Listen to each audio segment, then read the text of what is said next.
All right, everyone, welcome to tonight's meeting of the Select Board. We have a quorum.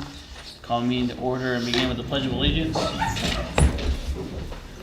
of Allegiance. To the flag of the United States of America and to the republic for which it stands, one nation, under God, indivisible, with liberty and justice for all. Alrighty, do we have any amendments to the agenda? Can we put the new business ahead of the old business? That's Just what I was gonna, suggest as well. So Josh has proposed we move old business to after new business to be respectful of the time of folks who are here to present. Do we have a second on that, or do we have a second on that motion? Heather, any discussion on the motion? All in favor? Any opposition? Seeing none, passes unanimously. So, we have public comment. Is anyone here to provide public comment? Okay, seeing no public comment, we'll move into new business, and we're gonna start off with the Maine DOT's presentation. Jerry, did you want to introduce the speaker? Or? Yeah, sure. Thank you, Mr. Chairman. Yes, Maine DOT, Dennis Emedy is here from Maine DOT to talk about the crashes that were experienced on Rabbit Road, Quaker Meeting House, and 136. Yes. I've known Dennis for a long time. We actually worked together, DOT, for several years, so you're in good hands. Thank you. Thank you. thank you. That one's yours. Yeah, Jerry and I worked together in transportation analysis for quite a while. So, my name is Dennis Emedy. I'm the highway safety engineer from the Office of Safety and Mobility.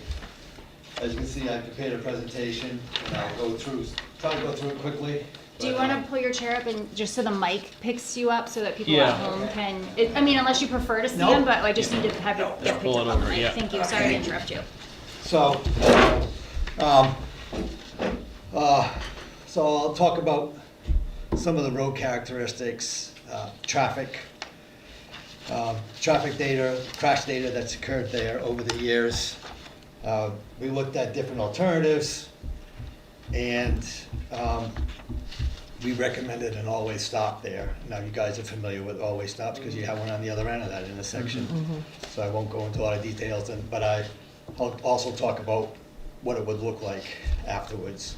So, what's some of the problems here? And you can see on the page, there's numbers, the slide numbers are highlighted in yellow. On the second page, some of the problems is types of crashes. 72% of these crashes are angles, okay?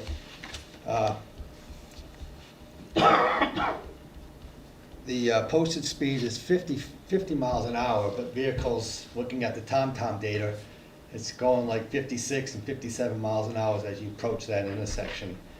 There's been 18 crashes there in the last 10 years, from 2014 to 2023. That's not including the 5 crashes that alone this year that happened. It's been a high crash location in the last few years, past few years, and given the high speed of vehicles and angle crashes, that that often results in a bad situation. And there's been 44% of the crashes have been injury. There's been injuries, at least one injury in that crash. Long term, if you go back to like 2003, 86% of the crashes were angles, and 54% there were some injuries there.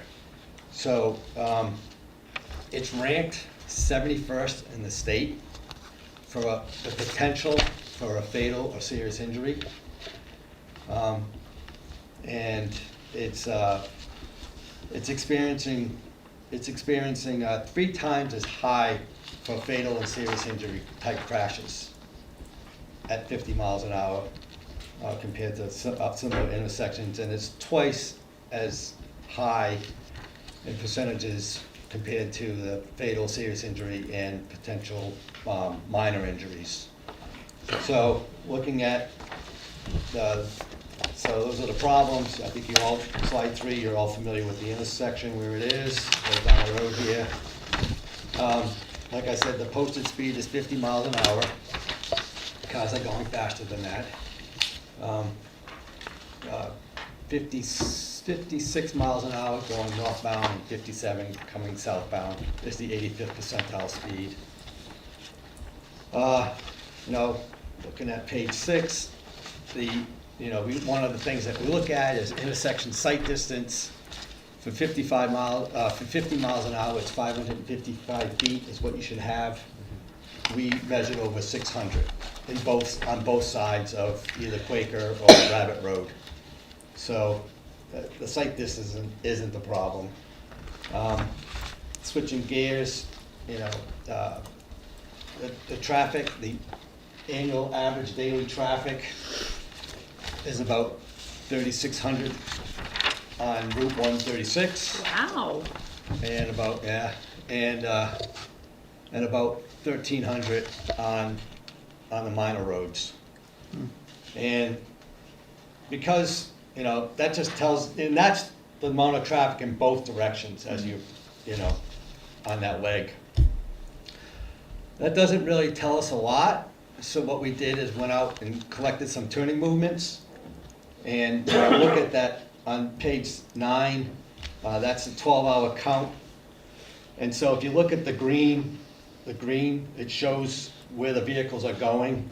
So when you read this, like 114 vehicles are going northbound on 136 and turning left onto Rabbit. 1651 are going straight, and 96 are turning right. So that's how you read this.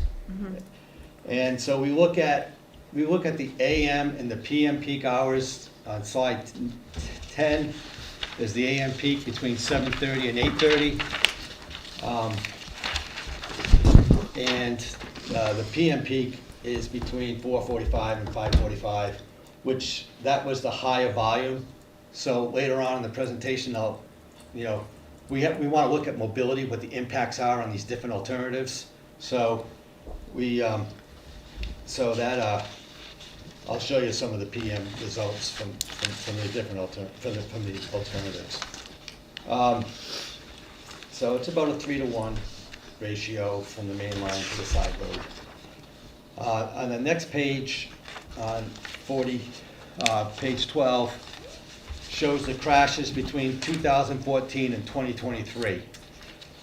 And you'll see on top, on the right-hand side, the A, B, C, and PD. Thankfully, there hasn't been any fatals there, but A is a serious injury. I think of like an ambulance. B is suspected minor injury. I think of broken bones, blood. And C is people complaining of injury, and PD is property damage only. But these numbers are, you can see there in that 10 year, there's 3 A's, 4 B's, and 1 C. You can see that that's just the worst injury in the crash. That's how we measure that, injury crashes. So in the last 10 years, it was 44%. This year, 2025, 24. I'm Russian. 3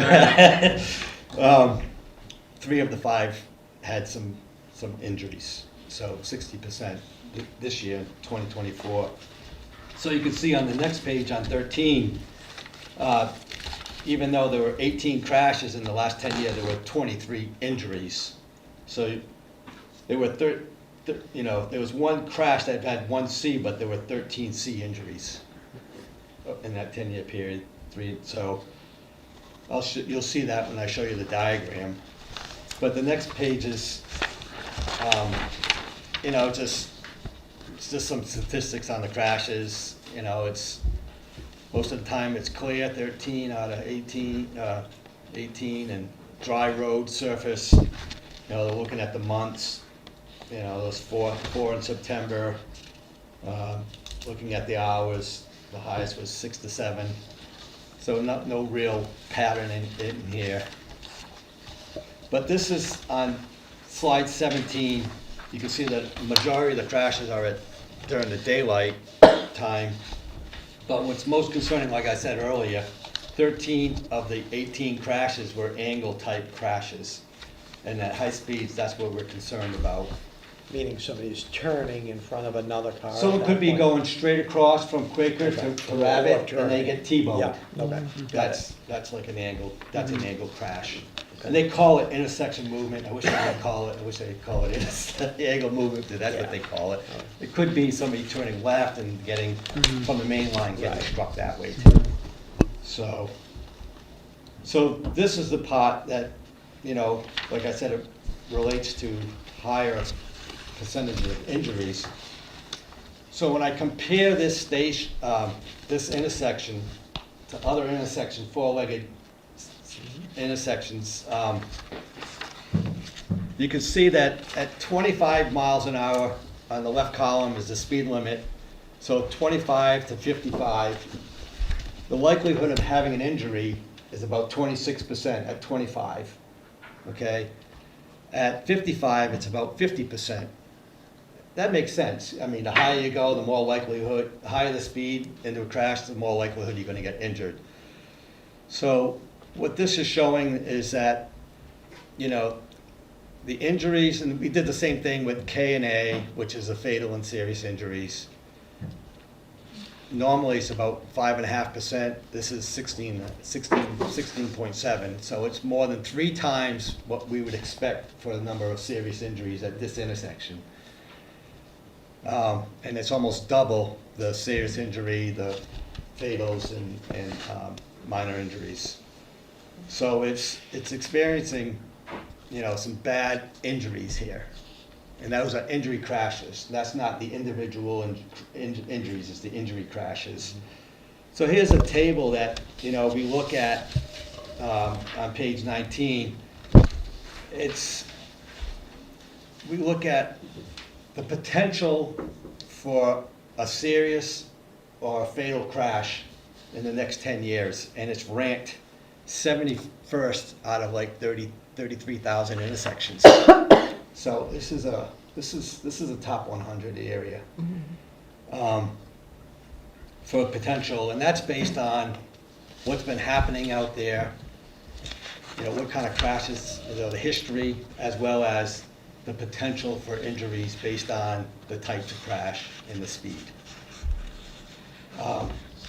And you can see that on the right side, statewide, it's, you know, there were 5 crashes. It's tied for 10th in the state for K and A crashes in the last 10 years.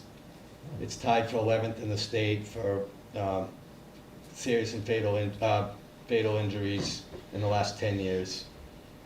And it's tied for 15th in the state for right angles at where the speed limit is 50 or more.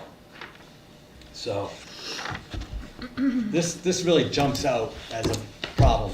Even though there's not a lot of crashes, it's people are getting hurt here.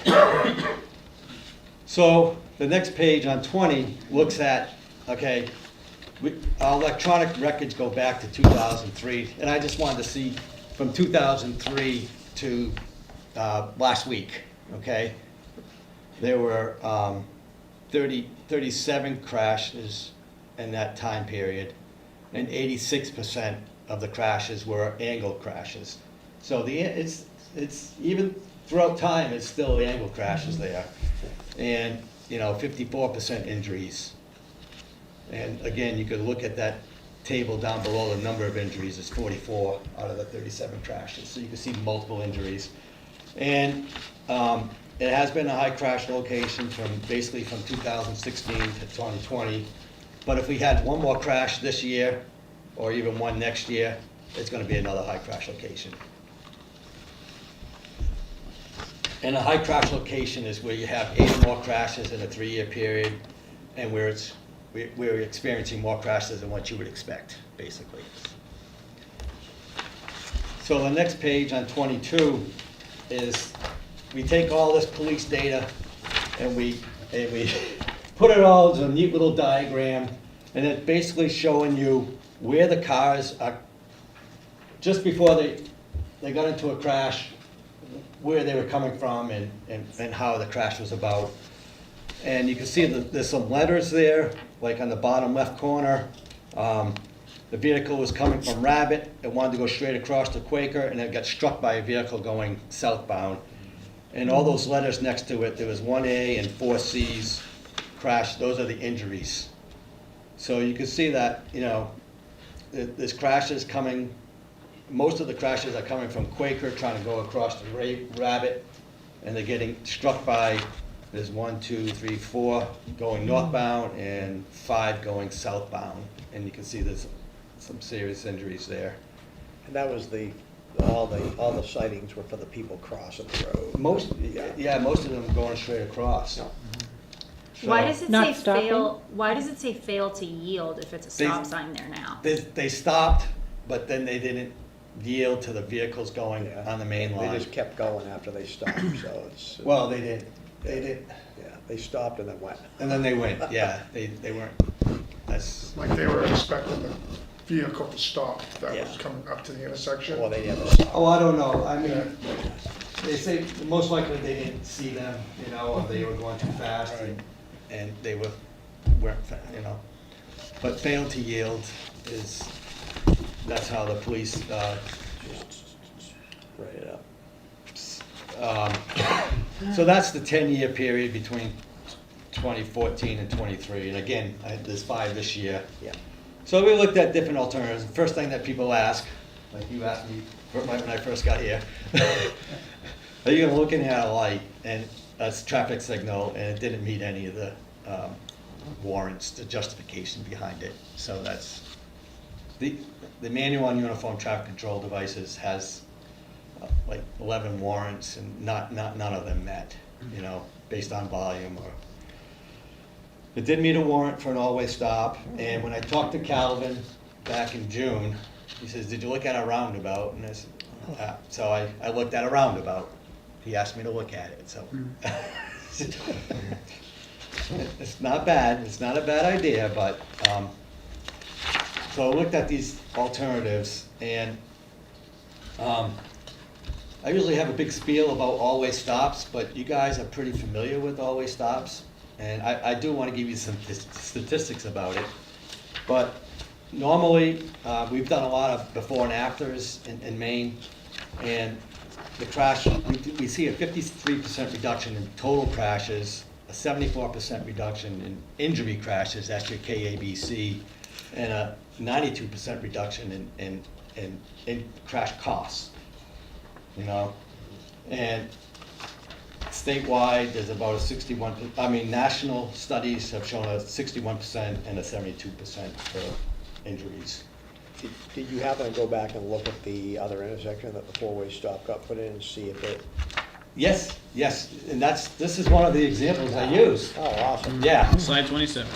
yeah, slide 27, Slide thank 27. you. I wasn't looking ahead. I wasn't cheating. So, no, thanks. But that was converted in March of 2018, and we did it 3 years before and 3 years after. And at that location, we've seen a 72% reduction in crashes. It went from 3.3 to 0.92 per year. 100% reduction in injuries, and 100% reduction in fatal and serious injuries, and almost a 98% reduction in crash costs. And the crash cost was about 400,000 compared to 10,000. That's basically property damage. So, on the next page, just like I showed you earlier, the crash diagram, 3 years before and the 3 years after. Can you send us electronic copies of this slide 27 and 28? Yeah. Awesome, thanks. Please. Thank you. That's- Sorry, I forgot the manners. It's all right. I'll send them to Jerry, right? Yes. And you can see, you know, just like over here, Rabbit and Quaker, there's a lot of ankle crashes before. Right. And you can see multiple injuries, a couple, you know, one with 3 A's and a B and lots of B's. And then on the other side, You know, very similar pattern, right? And on the other side, they were all 3 property damages only. That's great. And I remember reading, it was a while back, and I think 2 people arrived at the same time, and they stopped, and then they went, and they both went at the same time. So, but the point is, it went from looking at the left side, all these injuries and angle crashes to property damage only. And our first conversion was, a big conversion that we had was in Route 111, Route 11, 121. I mean, there was a fatal there, and it was almost like a $4 million crash cost, and now it's like 85,000. You know, so not 98% reduction in crash costs. And you can see the diagrams before and after. So back to the traffic. I analyzed the mobility, you know, what's happening out there right now. And during the PM peak hour, using the highway capacity manual that looks at delay, on average, it's 13 seconds of average delay per vehicle on Rabbit Road and about 14 seconds on Quaker during that PM peak. And the total intersection is about 3.8 seconds per vehicle if you take, because Route 136 doesn't have to stop. So it's about 4 seconds. So if we looked at an always stop using the same methodology during that PM peak hour, it's 9.4 seconds. So it went up about 5.5 seconds in the delay between you know, so it's about 5 seconds difference between what it is right now for the average delay for the intersection and what it is, what it would be like with an always stop. And, you know, looking at it on the bottom in the left-hand corner, it's about, you know, 2 vehicles in length for the queue on the, so there wasn't much impact for the overall delay. Any questions on that? I'm kind of going quick. So. No, you're good. So, in order to, when we look at these alternatives, our mission is to reduce the number of fatal and serious injuries. That's our mission, those Ks and As. And so we have to use a standard method. We use the highway safety manual, we use the highway capacity manual, and we look at these different alternatives in terms of safety as well as mobility. And using the highway safety manual is about a $3.5 million safety benefit by converting that from a 2-way stop to an all-way stop. And, you know, we also look at, and this is based on present worth, based on 20 years, and with a 6% discount rate. So this is all present worth dollars. And the cost, we installed the all-way stops ourselves. The one out in Durham, and that was by construction, and we found that the prices were just crazy. So our maintenance forces do them now. It's about $20,000, but since I bumped it up to 20 years. So we have a benefit cost of almost 108. Looking at over at Beacon, there's only basically a 5% reduction in crashes, and that's less than 1. So in order to be eligible for federal funds, the benefit cost has to be greater than 1. And a roundabout, I asked, Calvin's not here, but I did look at the roundabout, and there's a good safety benefit, but it's also a very high cost. So that was less than 1.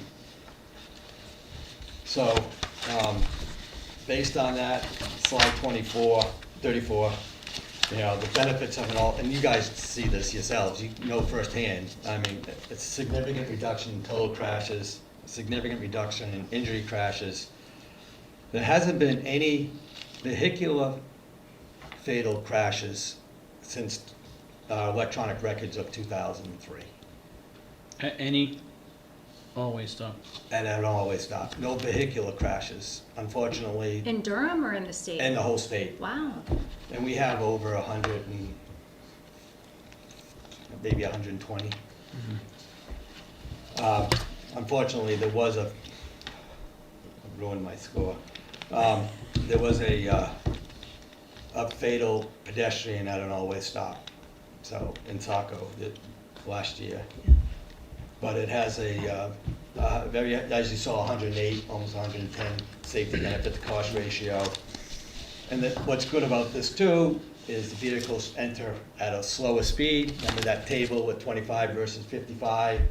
And, you know, just like at a signal, if it doesn't look like someone's gonna stop, you don't go, you know? I mean, you have that ability.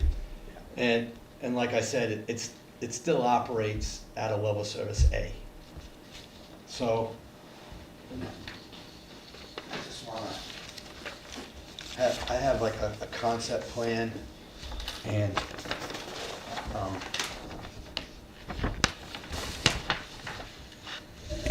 it's probably similar to, Is this was our last slide? yeah. Okay, thank you. This We is blown flip it up so this you can way see for it. us? Sure. Like so. Make you do your work upside down. So 2 weeks prior, we have a changeable message sign that says, It's coming. what does it say? New traffic pattern starting such and such date, okay? And then after the changes, then we say, new traffic pattern, stop ahead. So it allows time, it's another precautionary way to look at, 136 vehicles to, it's a change in pattern here.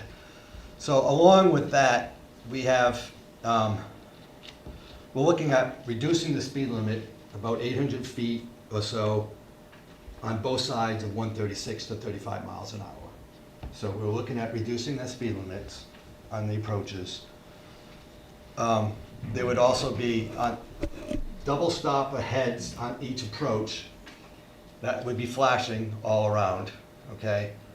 On both sides of the road, on both approaches on 136, and 2 flashing stop aheads on each approach on 136. I got a question.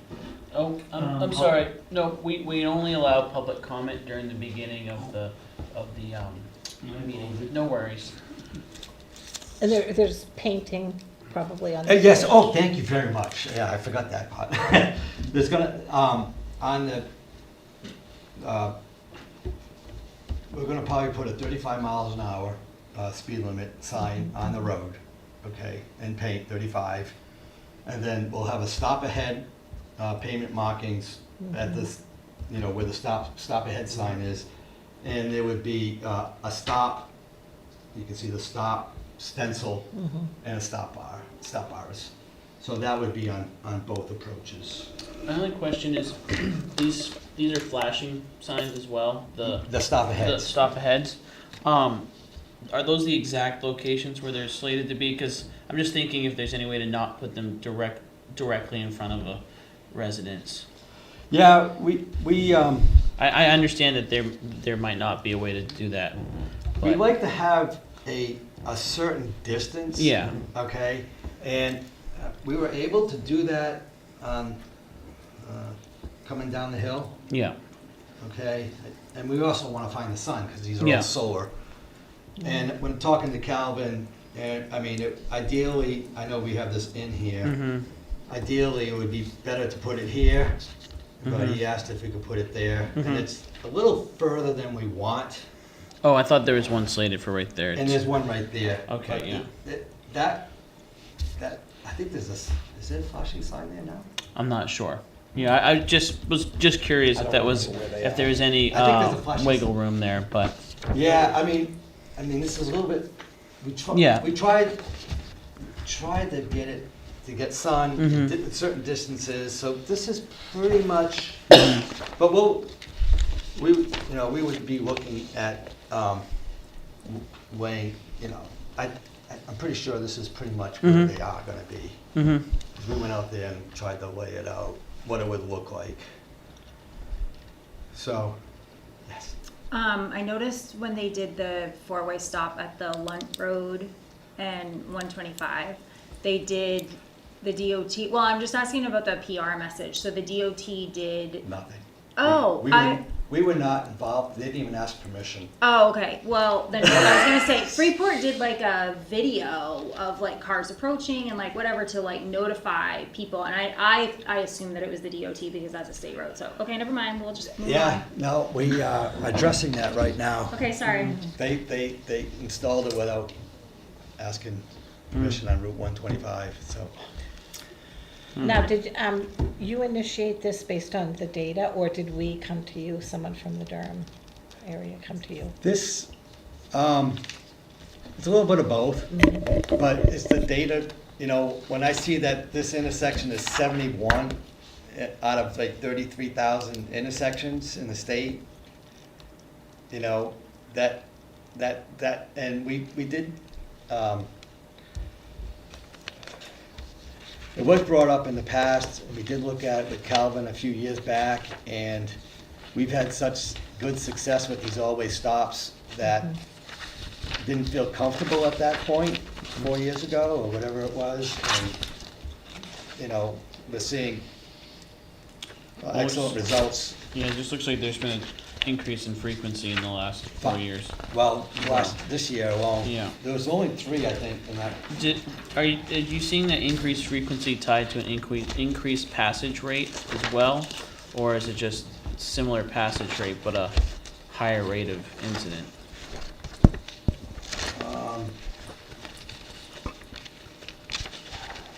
3,600 cars a day is not Not a lot of insignificant. traffic. Yeah. I mean, it's not compared to some roads. Yeah. I mean, since 2017, you can see that it's kind of jumped up on page 20. Yeah. Could you clarify again that the cost of doing the change, is it Durham? No, responsible or the the DOT state? would do it. Okay. We would install it. Maybe I missed something. Do you need our permission to do this? What are we doing? What's the outcome that you need of our board? Sorry. No. It would be good to have you guys on board. That's, you know, a letter of support would be great. You know, I'm just bringing this to your attention. Yeah, a letter of support would be great. And if we were to do it, we would be doing it this spring. Spring of 2025. Yes. Okay. And When then, would you need a letter like that from us? Yes. When? Oh, whenever. I mean, it's nice to have the town on support this. Yeah, numbers seem to speak for themselves. Yeah. so back to my online presence. Do you guys do any kind of PR stuff regarding us being able to put that out on like town website, social media stuff to notify residents that the change would be coming? Yeah, and sometimes towns do that. That's good. And I think we also may do a press release too, but I mean, that's why we have the changeable message boards 2 weeks Okay. prior. It's amazing how Yeah. much people call during that time period. But yeah, if you could do that as well. Yeah, that's- Usually the region traffic engineer Yeah, keeps the if town we could informed. get some of this, like I said, those 2 slides from you, and then, just showing that, and we'll be able to put I'd like for us to put something on our website and. I'll send out a outreach. Yeah, presentation. yeah, if you can just send that, that'd be great. Do we need to check with you before we redistribute any of this stuff to No, it's all the public. community? Okay, cool. Yeah, I just think it helps tie things in for people, especially with the other intersection being so frequent. Everyone kind of remembers when that happens, so, Yeah, the only thing I didn't put in this is, well, on that page 20, you can see that there's 5 crashes so far this year. So none of that is part of the other, except for on page 20. yeah. Would you like a motion for the board to vote on a letter I was of gonna ask if support? anyone had any more questions for him first. Okay. So the 9.8 seconds, does that take into consideration the slower speeds before the stop signs? It's basically the delay at the intersection, Mhm. but slowing. And would you agree that 99% of these crashes are basically impatience or driver inattention? I think it's driver inattention, and it could be speed too, because people are speeding, but we did have adequate sight distance. But it's not like they ran the stop sign, they're not running the stop sign, they're stopping, and then they're going in front of somebody else. So either misjudging someone. Misjudging, yeah. I feel like that's a inattention. common thing with small town roads going into major state roads. It's like, I've seen it several times myself. This doesn't capture the near misses. No, I it think doesn't. that, you know, several times myself, someone pulls up, thinks they're good, takes off and then hits the brakes and, you know, someone Yeah. coming down. And you said average speed of 57. I'm sure the upper end of that 99th percentiles. It's probably high, I just, Yeah. we have a TomTom program that tracks people, and. Well, and that's, And the 85th percentile was 57, that's. my concern is the 99th percentile. I mean, we know there's been some pretty egregious speeding incidents, and Everywhere. that seems to be tied, I imagine is tied to those fatality, you know, issues, so. Does anyone else have any questions? I just want to say, when we were thinking about this and planning on you coming in, I gotta tell you, I avoid 125 because I just hate the four-way intersection there. Yeah. It's also where I live, so Josh just wants to avoid. But, you know, I do like Calvin's idea of the roundabout more, just because, but I appreciate you coming in with this information, because I do think it's unfortunately a good idea. Unfortunately, yes, and, you know. I'd love to see the numbers on Route 9 and Rabbit Road, and I'd love to see a roundabout at Dead Man's Curve, personally. We'd have to do something about that. That's Route 9 Right over here? here. Yes. curve. Right here? Mhm. Yeah, Jerry, actually. No. No, the big sharp curve going Oh! down to Lisbon. Yeah, Yeah, That has, it's got Yeah. 5 spokes coming into it. Yeah, it's I know. right here, tunnel Two there. stops. It's the in a grade, 90-degree. It's the grade, I mean, I don't think a roundabout would even fit I'm just there. thinking because we have 5 inlets right there. Yeah. It's not a saw- 4-way I stop, saw it it's the first a, time the other night. anyway, not tonight's conversation. Yeah. Well, there's stop sign at night. Oh, yeah. anyways, cool. No. Good package. Good Thank you for package. this Thank you. right here, and thank you for this presentation today. You're And very welcome. we'll, I'd accept a motion to offer a letter of support. So, I'd make that motion. I'll second. got a motion from Josh, a second from Joe. Any additional discussion on the motion? I think the data speaks for itself, and I think that when you have results to extrapolate from literally just the other side of the same road, it really ties the message close to home. And I know that if you pay attention to our scanner or our first responder data, it's like that gets a lot of attention, and we see that here. That'll And so- save some money too, not Yeah. having them go Right, down that's there. what Yeah. I was Right. thinking also. Couple hours. Yeah, and there's a lot of near misses there, and so because of that, I'm in favor of it too. So, any additional discussion? All right, all in favor of issuing a letter of support? Any opposition? Seeing Thank none. you. Thank you. And I'll send Thank We'll you. keep And you this. can keep that, and I got some extra copies here for you too. Thank you so much. You're very welcome. Thank you. Appreciate your time Happy tonight. Thanksgiving. Thank you. All right. Sorry, just gonna roll this up and get it out of the way. Very. Alrighty.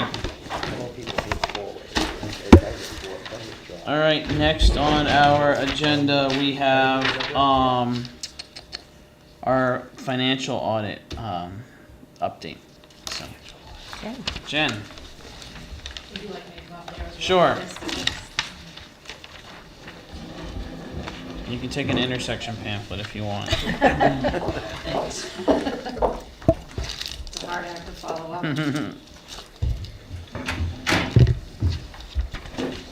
Okay, thanks for having me. I'm here to talk about the results of the 2023 audit. I understand you all got copies of the presentation. If you don't have a copy, I did bring some extras. Oh, okay. Need some? It's in our packet. We're Right here. Okay, just wanted We to got make it. sure. Thank you. So this is just a brief overview of the audit itself. As usual, if anyone has any questions or comments, feel free to jump in at any time, and I'll just get started. So on the second graph, we have an overview of the audit results, discussion of the timing of the audit, and the results of some of our testing. So our audit was actually done the week of March 25th of 2024. Unfortunately, we weren't able to finish everything that we needed to do during that week, so we did come back for a couple of additional days. Reports were issued and dated as of September 9th, 2024. The financial statements did receive an unmodified opinion, which is a clean opinion on the financial statements. And in addition to the audit of the financial statements, we also conducted testing of internal controls and compliance, the internal controls as they relate to financial reporting. And under that testing, there were no material weaknesses, which would be your highest level of finding. That would be an indication of something that is basically systemic. And then a step down from that would be a significant deficiency, which is something that's not necessarily systemic, but still significant enough to bring to your attention. We had one significant deficiency related to purchase card disbursements. And I can go into that in a little bit if you like. I did want to point out that the 2023 audit was an improvement over the past couple of years. To kind of give you an idea, in 2022, we had one finding, one material weakness related to cash, and 2 significant deficiencies. So definitely a big improvement in that area. In addition, the past 2 years, 2022 and 2021, we've had around 13, 14 adjusting entries. In 2023, we only had 7. So that's kind of closer to what I would consider to be a normal amount of adjusting entries. The audit itself was a little bit later than we would normally like. I'm sure you know that as well.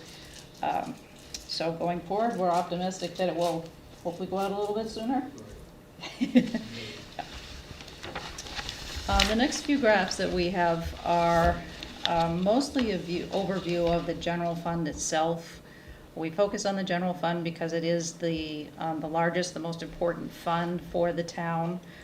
This was the first year that the town actually reported other types of funds by splitting out those reserves that have typically been in the general fund, so the amounts that are restricted or committed for specific purposes. So on page 3, we have an overview of the general fund fund balance. This is broken down into the 5 different categories that you can have for fund balance over the last 5 fiscal years.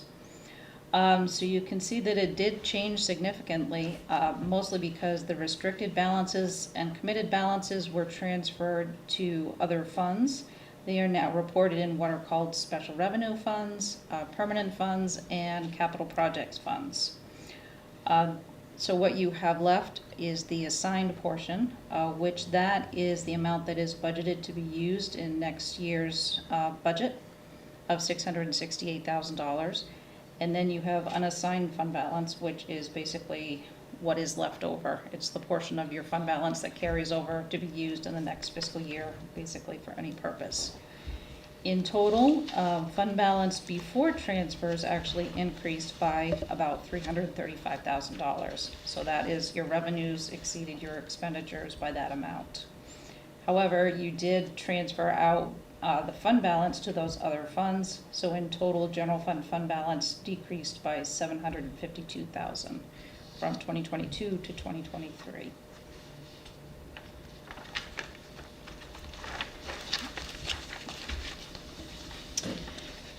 On page 4, we have an overview of the general fund revenues. This is a budget to actual analysis. So you can see taxes were slightly higher than budget, and that had to do with higher than anticipated vehicle excise taxes, which were offset a little bit by a change in the deferred taxes. The state revenue sharing was about $189,000 higher than anticipated. That's mostly because that amount was budgeted conservatively based on prior years. Homestead exemption was actually under budget this year, although actual revenue was closer to what you received in 2022. What you received was actually less than that. Charges for services were higher than budget due to unbudgeted cable franchise fees and higher than expected rescue billing revenues. And in total, revenues were $322,000 over budget, which was about 3% of the budget.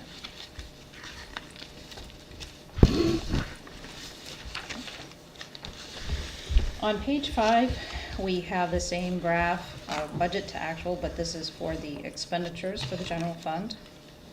So again, looking at some of the variances, general government expenditures were under budget, as consulting services were budgeted for the entire year, but only started in May. In addition, there were changes in staffing and related benefits for those staff. Public Works expenditures were under budget due to lower than anticipated paving and fuel costs. Unclassified expenditures were under budget, as the budget included the amount raised in overlay, but that was only used to offset around $8,300 in abatements. In total, expenditures before transfers were $152,000 under budget, which is about 1%. And I did want to point out that we typically look at the larger variances, but you will notice there's also a very small variance for public safety. Public safety was actually underspent by $184, which is 0.04% of the budget. That is very close. Overall, it's very close. I would say that you would probably want to be closer to the 2 to 3% of budget.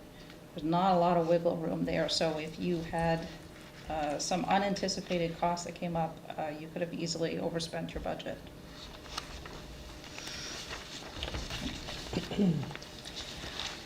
The next graph we have is, again, the general fund expenditures as a pie chart. So this is each category expressed as a percentage of your total expenditures. And then on the next page, we actually have the same chart for 2022 so that you can compare the 2 years. Overall, the categories stayed relatively the same. They either increased 1% or decreased 1%. The only category that is missing completely is capital outlay. And that is because any amounts that were spent on capital items have been moved out of the general fund and are now in the capital projects funds. And I also wanted to point out that community services and unclassified both say 0%, but that's not because you didn't have expenditures in those categories, it's just that they are less than 1%.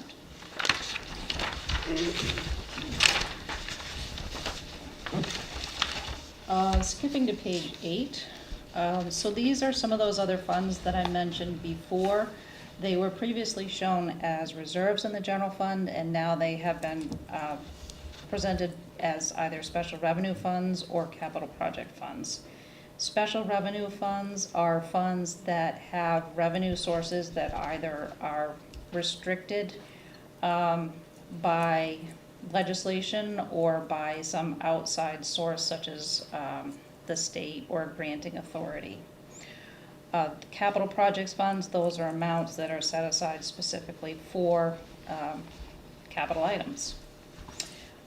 So in total, let's see, the special revenue funds did decrease from $254,000 to $206,000.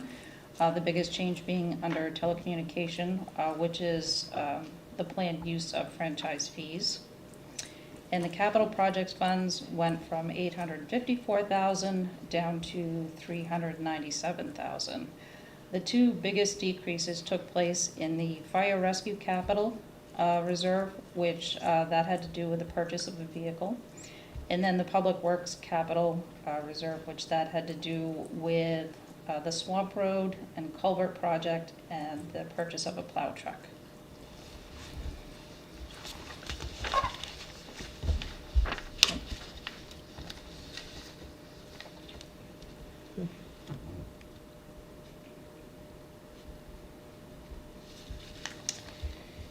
And then the last graph that we have on here, on page 9, is a graph that we've had in here for a couple of years. It is an analysis of the operating cash.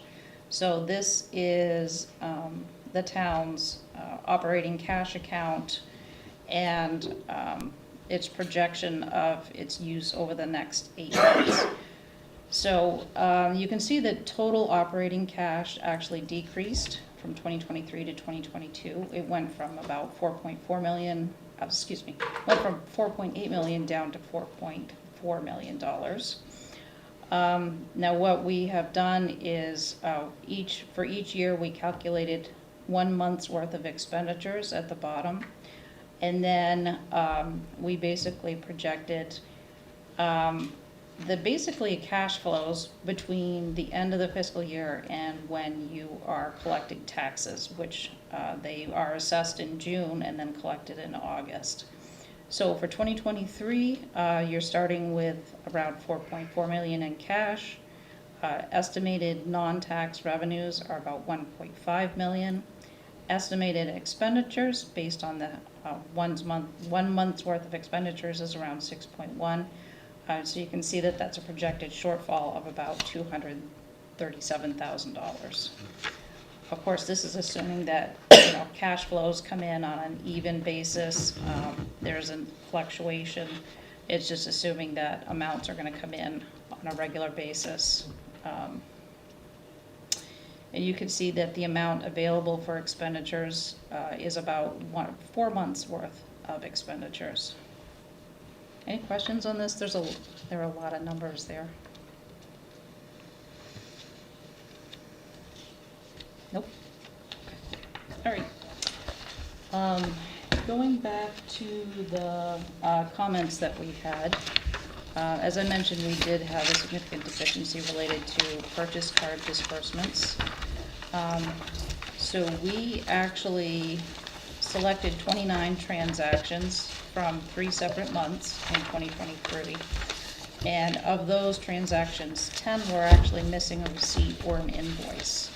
In How many? addition, 10 of the 29?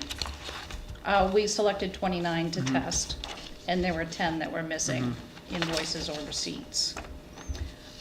In addition, we also looked at the signed credit card agreements that employees sign to make sure that they're going to use the cards the way they're supposed to. And there were a couple of missing agreements. We also selected the month of February 2023 to test, and the credit card statement and related documentation could not be located. And so for those reasons, that's why this comment has been elevated to a significant deficiency, just because of the number of issues that we ran into. Of course, a lot of this had to do with the fact that the town did have turnover in staff, and because of the turnover, there were some inconsistencies with how documentation was filed and retained. So that contributed to it. We did also have another couple of just minor comments, and they both actually came down to the same thing. One was for regular accounts payable disbursements, and another one was for payroll disbursements. And in both of those instances, there was documentation that was missing that could not be located.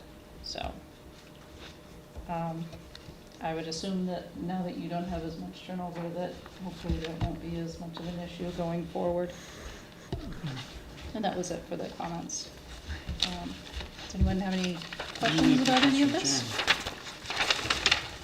Can we ask Jerry a question? So do you believe the follow-up, we filled the gaps, that this problem won't happen again? I'll say it won't ever happen again, because people make mistakes and they do stuff, we'll do the best we can. But I mean, from a process perspective, a new employee signs paperwork, it gets put somewhere, all the records that they're looking for filed in the same We spot. hope that can be the case, absolutely. Good information. A lot of it. Yeah. Yeah, sorry. No, this is, Information overload. no, No, it's good. good, especially because we made some significant changes on how we organize everything last year. I'm sure that was fun to track through the whole process of on your end. Well, I don't think I'd use the word fun. but- I think the part that was informative for me was that we're a 1% difference and that you're Yeah. recommending a 2 to 3% difference in what we're budgeting versus Oh, what and the our the actuals. expenditures. Yeah. Well, yeah, as I said, there's not a lot of wiggle room there, so. Yeah, that's a big takeaway. That's very, very tight budget. That's zero wiggle room, and it could, yeah, that's a different discussion for us to have for sure. But, We did actually run into that in 2022 as well. We had a finding in 2022 related to, I believe it was Public Works was actually overspent in their budget. public safety. Yep. Oh, Yeah. public safety, sorry, yeah, so. Yeah. Yep. Perfect. Well, this Is is really this- good information for us to have as part of our budget planning process, which is starting in. Is this document the official audit report? What we were looking at today? Which, No. The no, PowerPoint that- that we're looking at. This is a summary. Yeah. Summary, yes, okay. this is just a summary. So the audit report then has these significant deficiency findings in writing, Yes. black and white, so then Jerry, you were looking at those and, okay. Yes. There were 3 reports that were issued. One was the financial statements themselves. One is the compliance report, which has the significant deficiency, and then our other comments. And then there's also a separate letter that goes to the board that talks about just different things related to the audit, such as if you had adopted a new accounting policy or accounting principles, that would be included in there. The adjusting entries that we had, those are attached to that. Typically, if we run into any significant deficiencies, significant issues during the audit, that would also be included in that. So, Any questions on this half? Any other concerns that might not have risen to the level of significant deficiencies, but something we should keep an eye on in the future? well, as I mentioned, we had 2 other comments that had to do, again, with missing documentation. So I would just say procedures as far as how things are filed and just making sure that they're retained. We did have a recommendation for the purchase cards, that you might want to revisit the purchase card policy, because it doesn't seem that a lot of employees are actually sticking to it. So that might mean either going back and revisiting the policy or getting stricter about it, one of the 2. So, otherwise, no, we really didn't have any other recommendations. We would normally put it in the report if we did. And overall, compared to prior years, we should be positive about Yes, this? yes, Yeah, definitely. a big That's what I was yes. gonna say, this is a Yeah, good this- story from where we were. I just wanted to hear. Yeah. Yeah, no. Yes, officially I can say yes, it's been approved, Yeah. for sure. This is kudos to the I know that's staff. something Jerry's been working on to Yeah. improve, so it's nice to see that that's. Yeah, kudos to staff on keeping to the budget and keeping everything straight. Right, It's not yes. an easy thing to do sometimes. Any other questions? Jerry, did the department heads get a briefing of this as well? Because it does really represent their Usually wait success. with the select board information before I disseminate it. Gotcha, okay. But they've been Thank briefed you. on it somewhat. And again, this is 23, right, so we're looking at 23. Right. They're- Perfect. Well, thank you for your time Thank you. tonight. Really appreciate Thank it. you. You're welcome, thanks for having me. There's been a lot of numbers tonight. Can we slow down? Yeah. We'll make it easier. We'll just jump into legal speak next. Yeah, right. Actually, we have our discussion on the Eureka Community Center doors next. Yes. I think after the meeting the other night, the need for the Yeah, it was pretty clear when replacements. we had the special town meeting that those doors need replacing. Yeah. Jerry, did you have an update for us here? Yeah, well, just that you have in the packet, assuming the contractor's labor and the door estimate, Yep. okay, so. Did you need, so we've already approved this, did you need anything else from us? No, you didn't approve this Oh, yet, you because didn't. you needed this backup information, you tabled it. Oh, okay, cool. You tabled this one.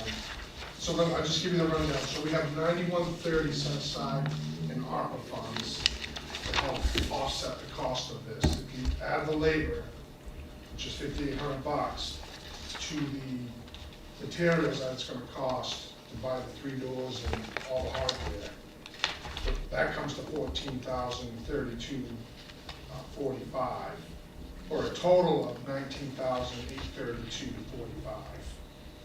Okay, so you're gonna roughly use 10,700 from reserves.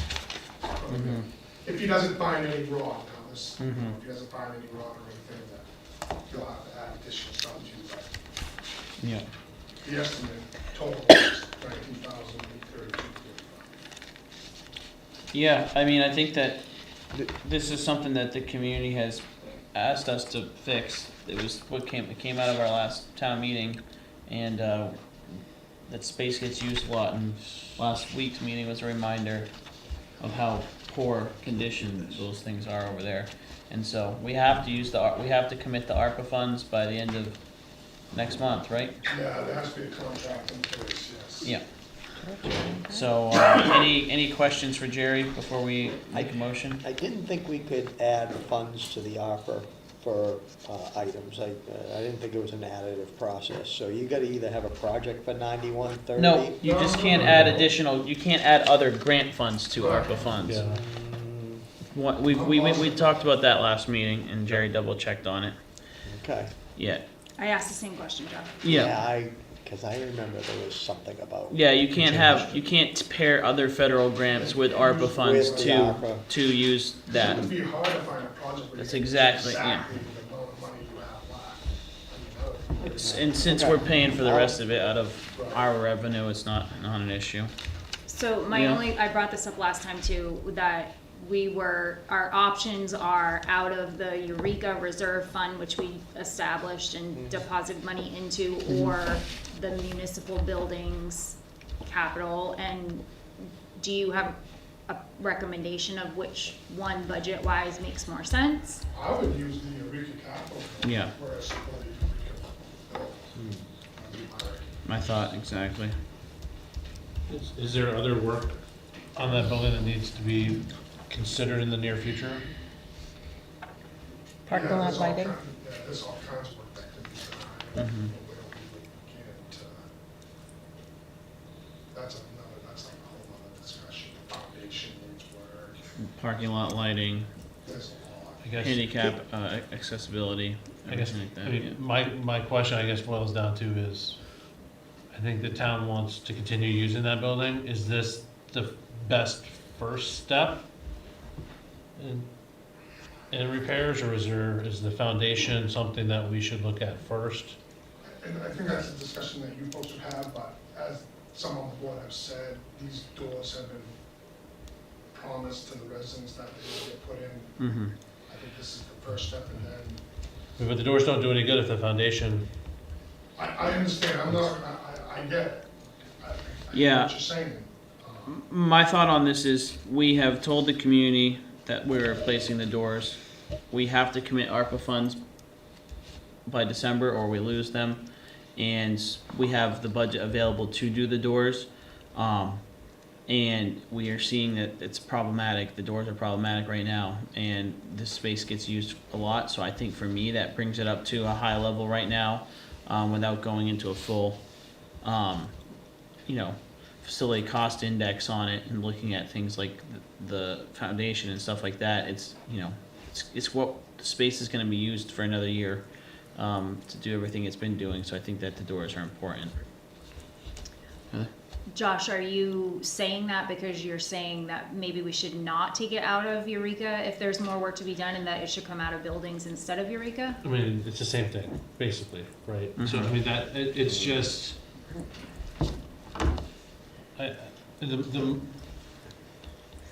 the more I'm thinking about it, the more, to me, it's a question of priority, and what should be done first. And then, you know, So the if, foundation is rotted, can't be repaired, we just spent $20,000 on doors. Doesn't do us any good. I think for me, the difference is that we have to commit the funds by the end of the year or we lose them, and that's only a month away.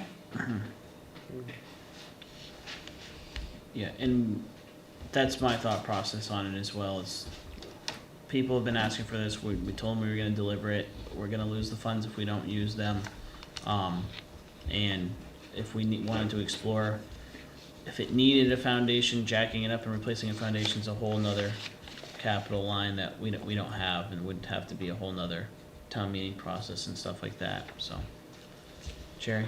Yeah, there has been talk about putting another heat source in there. Right now, we're running on the heat pumps, and I mean, if it gets really cold, the heat pumps really aren't sufficient enough to heat it. We could, I know Calvin has explored looking at putting another furnace like there was in there before. We could look at that. We'd have to move even quicker next month if that's something you want to do, just to use the ARPA funds. Because the ARPA funds we use for Eureka upgrades, that's really what it's that 90/3 that we want to make sure we want to spend, because that doesn't hit the tax base, right? So you've got that option too, but we've got a month to kind of make our minds up on which we want to. You got 2 years to do it, which I don't think you want to wait 2 years. If it's a warm winter like last winter, I think the heat pumps did okay. It's just they're really not Well, the building envelope's not efficient, so right. you need to over-engineer a heating system for it. Does the maintenance work, is that included in the charter for the Eureka committee? I mean, would they know? Maintenance, no. Calvin as the public works director is the one who does building maintenance. He's not over the Did you have Right, some? okay.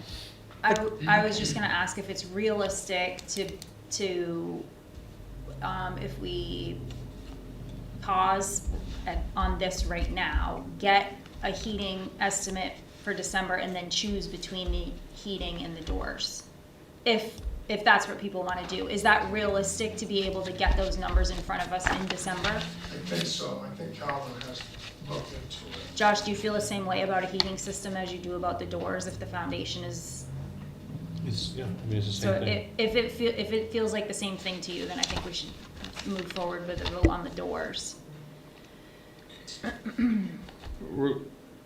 The heating system functions for the vast majority of the weather conditions we experience. The doors don't function on any given day. And so in my mindset, we're looking at an option of fixing something that's always problematic, or looking at something that could use some assistance on particularly cold days if there is a need to use the building. And so for my mind, that brings the doors up to a higher level regardless of the heat situation personally, so.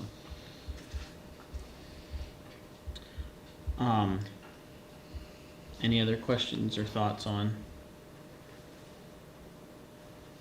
Well, I would accept a motion to approve Jerry to expend funds for the doors in line with the quote we have in hand. Do I have a motion? I make the motion, but the funds come out of the ARPA funds or the Eureka building. Yeah, I'll second that motion. second. All right, so the motion is to approve Jerry to spend the money necessary to fulfill this contract using ARPA funds, and then filling the balance with the Eureka capital improvement funds. Any discussion on that? All right, all in favor? Any opposition? Seeing none. Devin, did you get the motion in the second? Yeah. Okay. Perfect. Alrighty, so we technically moved, old business to now. It's, 7:40, and so I'd like to, move that again, because I would like to deal with our, executive session first, because we need to consult with legal services, legal counsel, and rather than, making legal counsel wait longer, I'd like to just have that discussion now. Does anyone have an issue with that? Okay. Alright, so I would accept a motion to move into executive session pursuant MRSA 405-6F, consultation with legal counsel. So moved. A second. And this is Josh, any questions? Alright, all in favor? Any opposition? Seeing none? Cool. Alrighty.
Sure, yeah.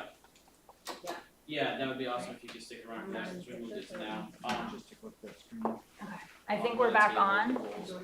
We're just confirming, I think we're back on. So if everybody wants to turn the microphone on.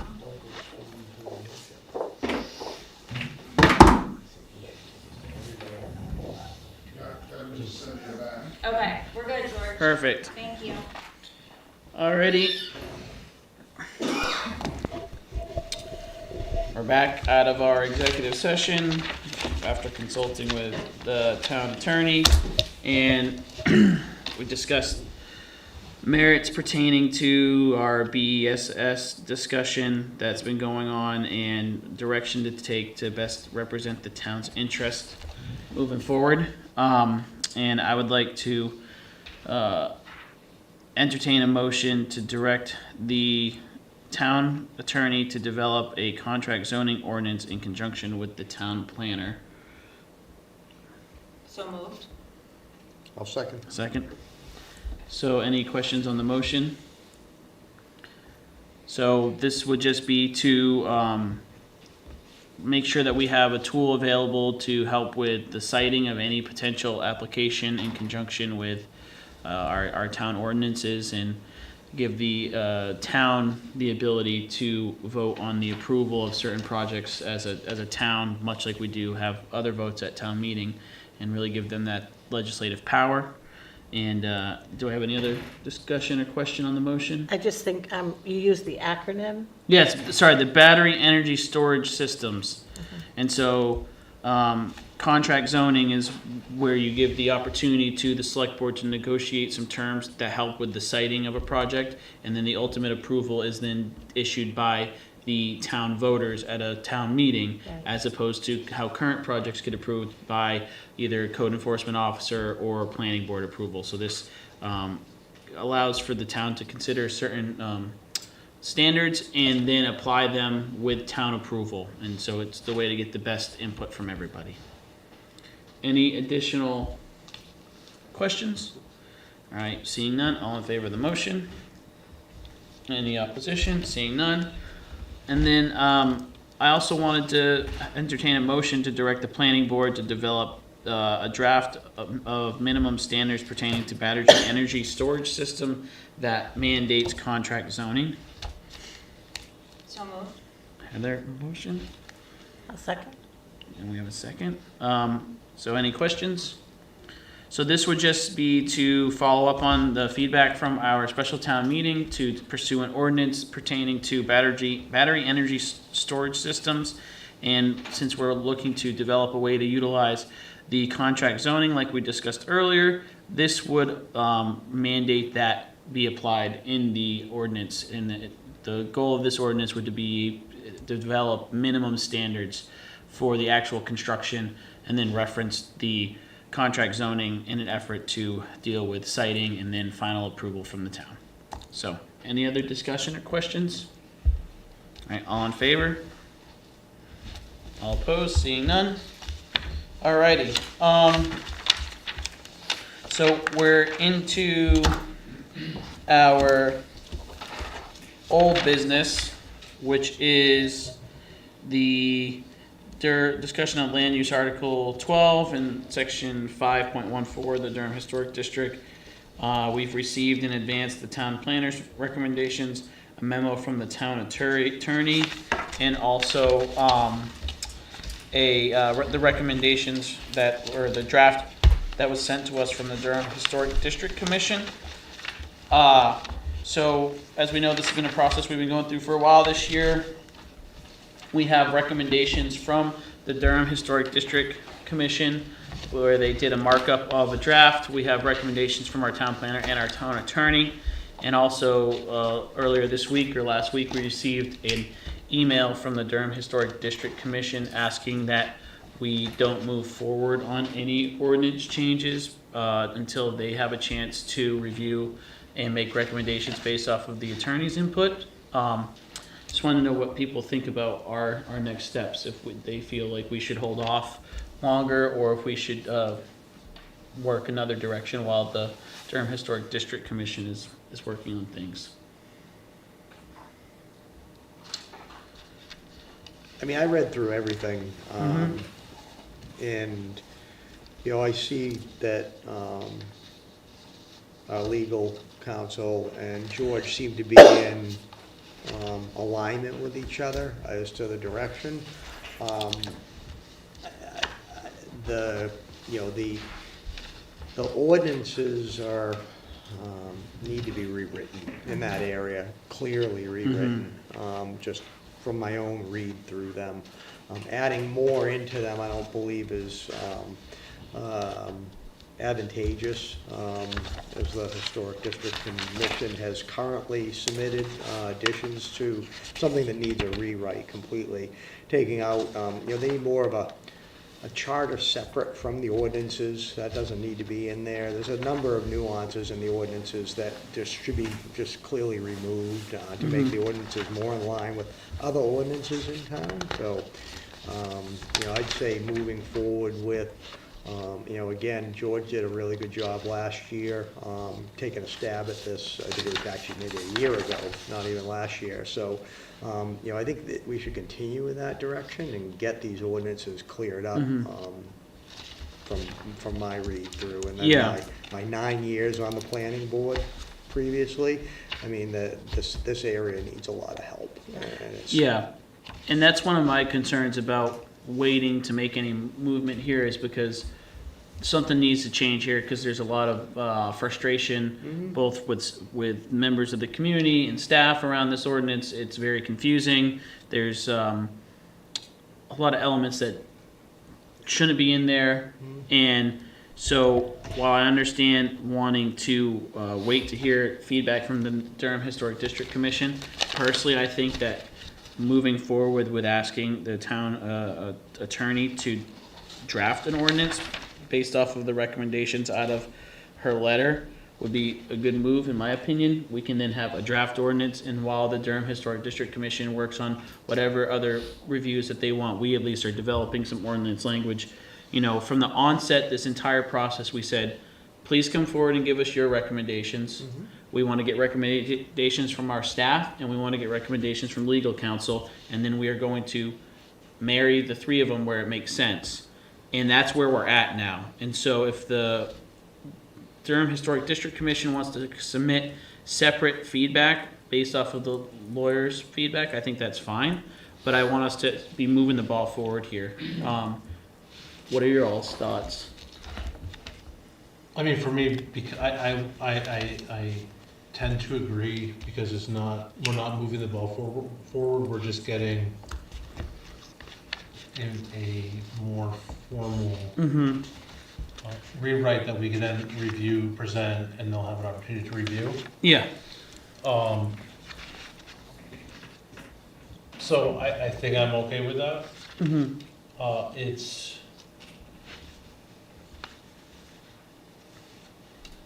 I think the expectation was that they would have that and be here to have this discussion tonight. So, but, I mean, Yeah, my expectation was for them to submit this like they did a while back, and us to ask them questions and get clarification from them. And then we had the same conversation with the town planner, got clarification from them, got the legal counsel opinion, and now tonight was where we were going to craft what we think is the direction that we need to go. And so that's where I think we are, and I think that going with having legal counsel develop an ordinance based off of their comments, which are in line with what we are all interested in, is a good place. And if the Durham Historic District Commission wants to submit additional comments about that after we get our draft pulled together, I think that's fine. You know, it still creates that buy-in, but it gets us moving forward towards a draft rather than an edit of an edited draft, you know? And so then we have a draft to work off of for the town meeting next year. Heather? I spent like 6 hours on this today. And so one of the things that I would like to say is that, yes, I absolutely want to move the ball forward.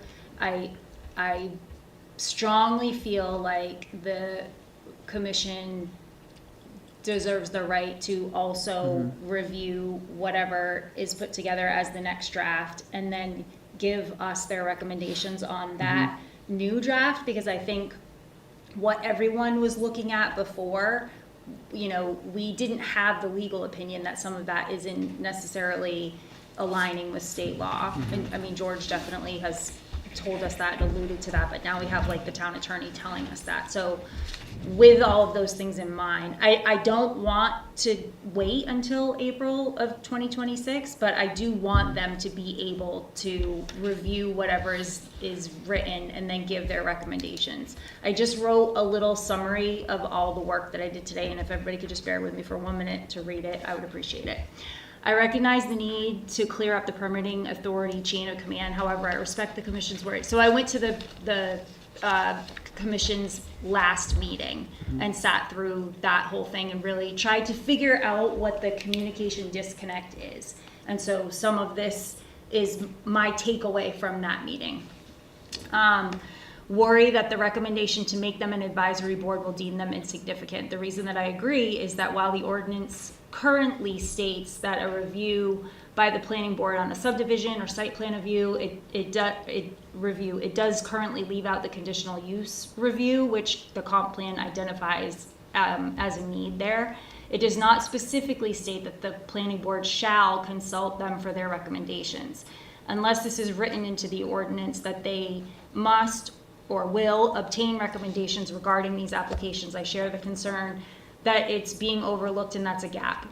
The Parker Schoolhouse is an excellent example of what can happen if we clarify this. The current language states that the applicant must submit a letter from the Maine Historic Preservation, and that happened for the Parker Schoolhouse. But no people that are local and invested in the local preservation had any input in that. And so luckily, the developer let the commission go to the Parker Schoolhouse, and they were able to save the doorway, and they were, you know, there were things that they were able to get out of that to preserve. And I think unless there's clarity in the ordinance around that situation, things like the demolition permit for the Parker Schoolhouse happening without them having an opportunity in writing, that we got lucky that the developer allowed that. It's not written into our ordinance that is a necessity. And I think that that is a gap that needs to be addressed. And I think that will go a long way in them feeling like they still have input into historic preservation in Durham that's not only under the umbrella of people that are at the state level that aren't invested in our local community. So that's my 6-hour summary really boiled Well, down. I know that Kristen pointed out concerns around demolition within our current ordinance, so I would imagine that the draft would help deal with some of that. And I think that what we need to do right now is we need to have a draft that we can work off of that's at least on its basis following state law and in line with a comprehensive plan. And then if we need to go through and make edits to make sure those key concerns are brought up, that I think that makes sense. I just wanted to give that information while she was sitting in the room. I also agree that the commission should be looking and working with the attorney and having their stake in it before it comes to us. And I feel like the historic commission should be Prior to Yes. us getting the version. They should absorb the comments from the attorney, understanding George's influence on it. And I was expecting to see a document, you know, that included all of that. And that's what we're looking at. I don't think the select board should be taking 3 different opinions and trying to put something together. That's what we had highlighted from the beginning, though, because there's 3 differing opinions, and ultimately we have to Right, be but the the ones who attorneys- provide I warrant mean- language, you know. Right. But the so. attorney's, you know, guidance is critical, and they have to follow, that has to be followed. And they're the experts. They should be absorbing what George is saying and then putting a final document in front of the select board. That would be my suggestion. Would it make sense to have a joint workshop for you to go through the draft with the commission and the select board? A draft that you Okay. prepare? Yeah. Yeah, I think that would And be, hash out any questions. I think that would make sense to do that jointly, just so we can make sure that there's not, what's that? I was confused, I was sad. I thought that's what we're talking about. Yeah. So, But I'd raise another issue that I have, and that is the chairperson of the Historic Commission said she's done in April. Last time she tried to step away, nobody stepped up. And so I agree that they should have a voice in this. But they have to understand that somebody has to step up or they're not. And that is a concern because. I do think they have new board members there now, and I think that situation has changed based on what I saw at the last meeting. Yeah, but I mean, I do think it needs to be said. Josh's concern is important though, because ultimately we need to deliver warrant language to be voted on. And it seems like we keep hitting hurdles along this process. We've been working on it for a couple of years. And so that's why I'm advocating that maybe we need to take more of a front seat here, because we're a consistent board who has to approve the language. We're the ones who craft, put the warrant language on the ballot. And so I think that if we're getting more involved here after getting all the input and feedback from other people, and ultimately we have to craft the warrant language, and what's arisen out of a process that we've asked everyone to participate in is differing opinions on how it needs to go forward. And so there's been workshops between town staff and the Durham Historic District, or there's been communication between town staff and the Durham Historic District Commission on the ordinance language and on the recommendations, and that path has been utilized, but we haven't gotten a deliverable that meets the select board's goals. So at this point, we now have to take everyone's input and try to bring it to something that we could put on the warrant article. And so that's why I think that we need to be a little bit more in the driver's seat now that everyone's had the chance to give their feedback. And I would not advocate for us to get something from the town attorney and not include their feedback. But I'm just saying we need to direct the town attorney to start developing something. And I would be more comfortable with that rather than me or anyone else on the board taking the memo, the draft, and Georgia and the town planner's memo, and then trying to write something up without having that legal background. I just think it'd be better to have Kristen do that, and then we can work from that as the next piece. Can I finish though? Yeah, sure. One of my other concern is, my recollection is that there are supposed to be people with specific expertise on the commission, and we need to make sure we have that. Because if we're lacking that, then that becomes a concern, because if, you put me on the board, on that commission, I would be looking for, maintaining the historic value or whatever. But is that what we're supposed to be looking at? And so I want to make sure we have the right people. And that's something for us that we need to make sure we have. Because I think my recollection is that we were missing some of the expertise that we were supposed to have on that commission. And I'll be honest, this is, we're discussing at our next meeting something with them, and I'm at a loss for why we were having that discussion. I think our expectations were clear, and asking us to do all this stuff for them that was put on their lap at their suggestion raises red flags for me as well. And so, I think we need to have a serious conversation about what that commission is doing, whether it is fulfilling the obligations. For example, one of the obligations is when buildings in the district need repairs, they're supposed to help, right? I don't think that's been happening. And so we need to make sure that they're there for the right reason and not just for whatever. And so I'm not saying that they are, but we need to make sure their goals, what they need to do is being met. And so that's a concern I have. And so I fully support having the town attorney draft something and then having a conversation, letting them review it, and either present something to us or have it under a workshop with us to discuss it.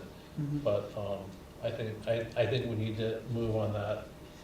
And this has been out there for how long since they first gave that draft? That's part couple of years. Yeah, that's part of my challenge, is that we had this language come forward and we're trying to work through it.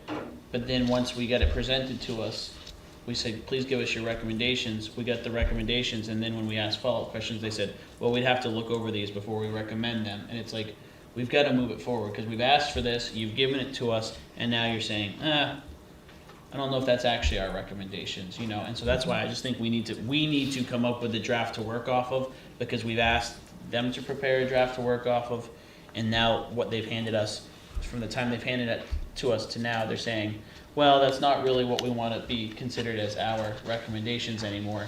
And so fine, we'll come up with a draft ordinance, and we'll do it the reverse way. We'll say, you can provide recommendations on our draft ordinance, and then we can figure out how to move forward with your input there. But we just gotta, I think we're on the same page with that, so. Heather? Two things. Respectfully, they gave us their stuff in June, and our town attorney recommendation came in October. So I think, you know, Well, that was by design. We wanted to get all of their stuff first. I and understand, then, but they're making recommendations as a board of non-legal people, and then when they see that we have an illegal opinion, I fully respect the fact that they're like, wait a second, this doesn't align, we need to revisit this. I mean, I get that. I get that, and I think that's responsible on their part to say, well, now we have this legal opinion, and if our stuff doesn't align, we know it doesn't make sense, we need to review it. I think that that's fair. Kristen, can I just clarify when you said a workshop, what that means to you? That means, we would go through the ordinance as drafted and hearing feedback from the select board members or the commission members, and I would let you know whether I think that's a good idea or not, and the goal is to try to get to pretty close to a working document by the end of it. Okay. Yeah, that's what, and my thought process is, before we can do something like that, we need to have a draft ordinance. Absolutely, And I that's where I agree. would just say we We're all yeah. saying the same thing. We're Yeah. all saying the same thing.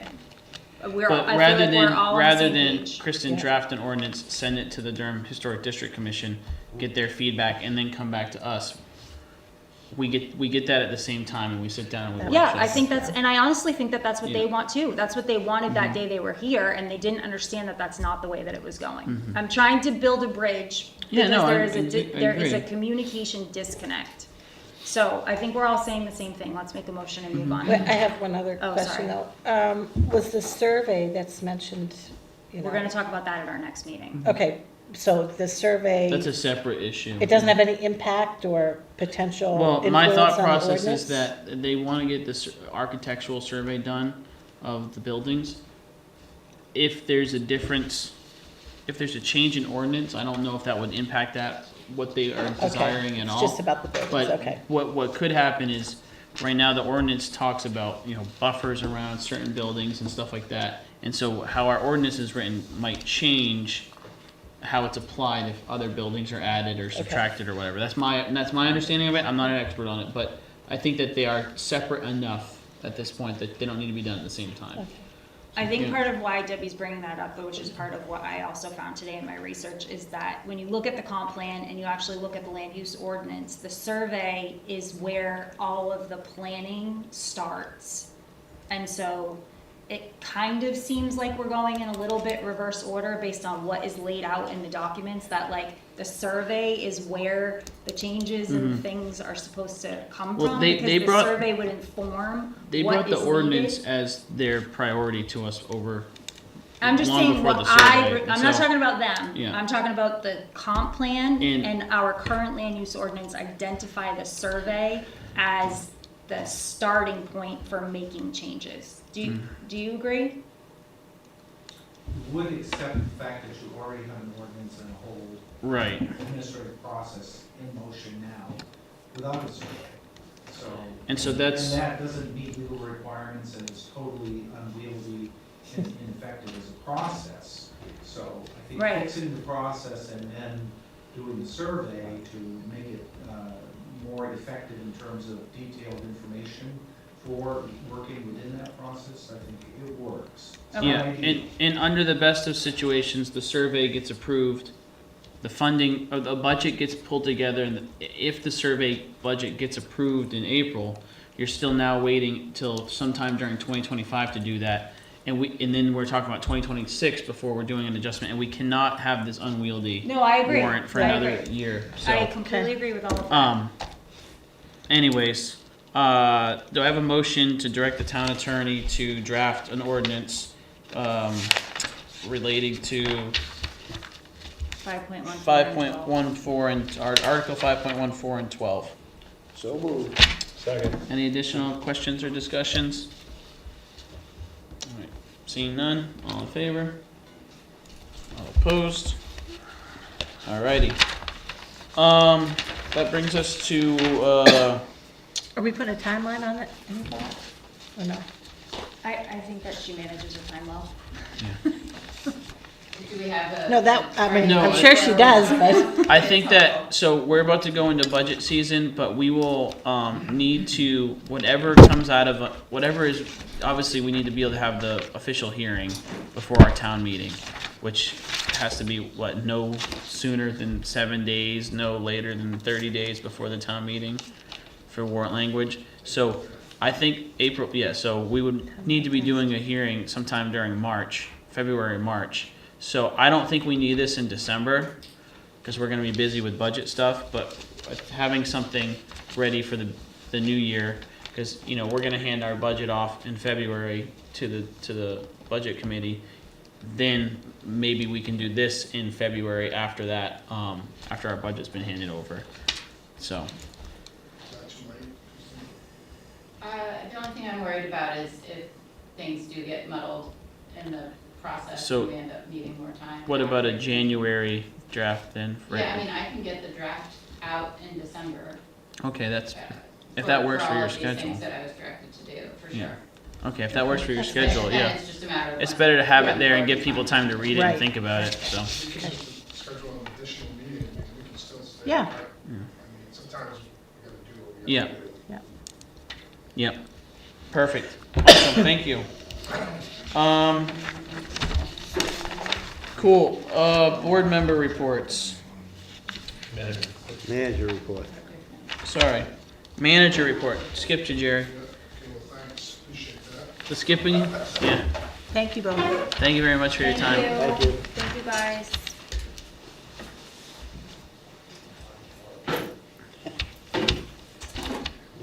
Josh is dying too.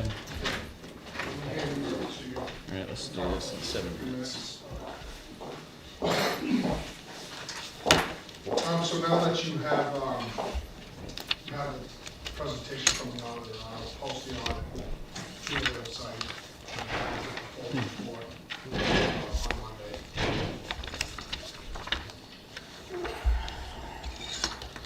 So, another thing I want to talk to you about is our new IT services. They are going to be online December 1st. Okay, so that process has gone pretty smoothly. What I just handed out to you is a quote to change out the server. The server is 7 years old, and of course they're looking at all the stuff. And, so to replace the server,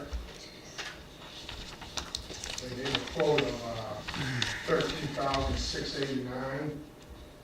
On the very back couple pages,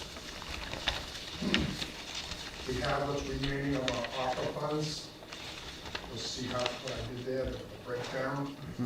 So that 7,785 is left after everything's kind of been obligated. That's what we have left over, because not everything came to the warrant article amounts. Including, this is less the doors. Yes, Okay. yes. Like, if you notice. Oh, I see that, sorry, right there. Yeah. So what I'm recommending to you is that we do replace that server. We'll use, you know, pretty close to the remaining balance of ARPA funds. And then in the page behind it, you've got your fund balances. You've got 88,000 in the telecom reserve line that we can use to pay for the rest of it. Yeah. I recommend that we do this. Yeah, I move that we upgrade the IT services utilizing ARPA funds and the remaining, pay for the remaining using the telecoms, funds. if you need more time to think about it, you can have that. We'll just need to know by, Yes. just so that we just need to, again, obligate that before Yes. December 30th. Is there a second on the I'll motion? second. Perfect, yeah. I would like to discuss. Yeah, so Yeah, discussion. So I just want to point out, this is something I think that we had talked about previously, that we wanted to put on the agenda and not take votes on stuff that is sort of a surprise, to not only to us, but to the public at large. So I support this, it's necessary, we're expending the ARPA funds that need to get done quickly, and it's coming out of the telecommunications budget, which I think we rarely use. So I don't mind, but I think in the future, this is something that should be on the agenda before we really move forward with. And it can be, it can be, you can put it on, we can put it on the agenda, I just wanted to do that now, because we're getting close. Yeah, I mean, I understand Time. that. This is my first time seeing it too, but these are the sorts of things that are it's just doing business. I mean, I understand putting some of the, superfluous, or do we really need this or do we really need that items up for a more robust process, but like, we need a server. Except this came in last Wednesday, the agenda didn't go out until Thursday. Yeah. So this could have gone on the agenda, is the point I'm trying to make. And then remind me the. Right, that's if I don't have any other things to do, right? So, I mean, Yeah, because right, please don't make it sound like I, didn't get right on this. I mean, it did come in on November 20th. So I'm sorry it didn't make the agenda, I was probably doing something else. So the telecommunications line item is money raised via taxes, or is that That's franchise the fees? franchise fee. It's the That's all the franchise franchise fees. fees.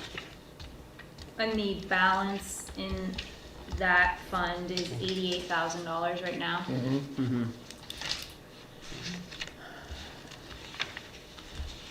And we're sure we have to go to this particular person, or that makes This the is most? our IT service Okay, our company, IT yes. service company. And as they're doing the audit. They're the whole saying thing, we they're need to saying- update the yes, servers. Absolutely. All right. Yeah.